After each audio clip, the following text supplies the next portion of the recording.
পছন্দমতো সবজি আর ডিম দিয়ে তৈরি অসাধারণ নাস্তার রেসিপি।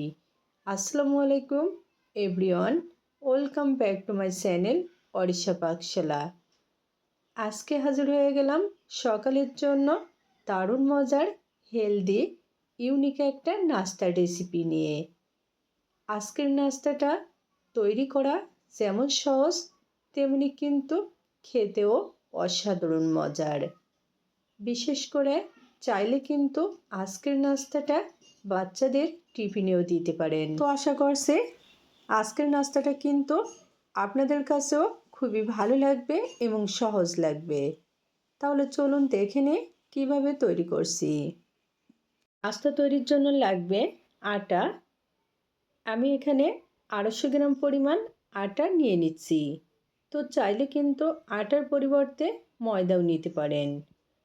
250 গ্রাম আটার জন্য নিয়ে নিচ্ছি একটা ডিম। একটা ডিমই যথেষ্ট। নিয়ে নিচ্ছি পরিমাণ এবং পছন্দ মতো কাঁচামরিচ কুচি, 1/2 কাপ পরিমাণ টমেটো কুচি, 1 টেবিল চামচ পেঁয়াজ কুচি, 1 টেবিল চামচ ধনিয়া পাতা কুচি, স্বাদ মতো লবণ, 1/2 টি টেবিল পরিমাণ ভাজা গরম মশলার গুঁড়া, 1 চিমটি এলাচ গুঁড়া। এখন নিয়ে নিচ্ছে পানি ব্যাটার তৈরির জন্য।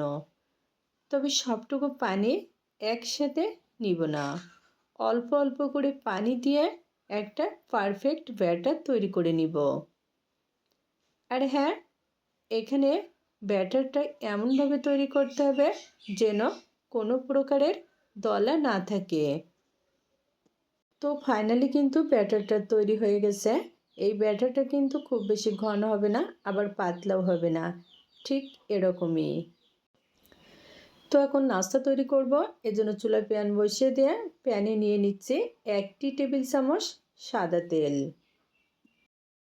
প্যান ভালোভাবে গরম হয়ে গেছে। এখন ব্যাটার আবারও একটু ভালো করে মিশিয়ে নিয়ে প্যানে দিয়ে দিচ্ছি। এখানে আমি 2 চামচ ব্যাটার দিয়ে দিচ্ছি।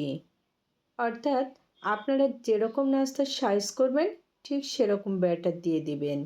আমি এখানে নাস্তাটা মিডিয়াম সাইজে তৈরি করব, এই জন্য 2 চামচ ব্যাটার দিয়ে দিলাম। ব্যাটার দিয়ে এরকম করে একটু চারিদিকে মিলিয়ে নিচ্ছি।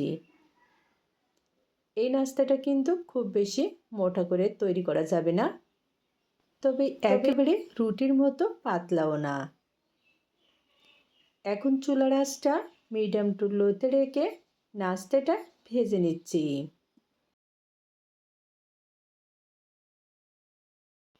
বেশ কয়েকবার উল্টে পাল্টে ভেজে নেওয়ার ফলে দেখুন নাস্তায় কিন্তু সুন্দর একটা কালার চলে এসেছে। এখন কিন্তু নাস্তাটা ফাইনালি ভাজা হয়ে গেছে। তো এখন নাস্তাটা তুলে নিচ্ছি।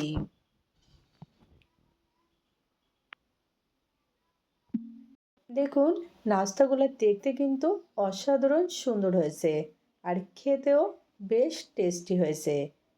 আর এই নাস্তাগুলো সারা দিনভর কিন্তু অনেক বেশি সফট থাকে। তো আশা করছি আপনাদের কাছেও খুবই ভালো লেগেছে।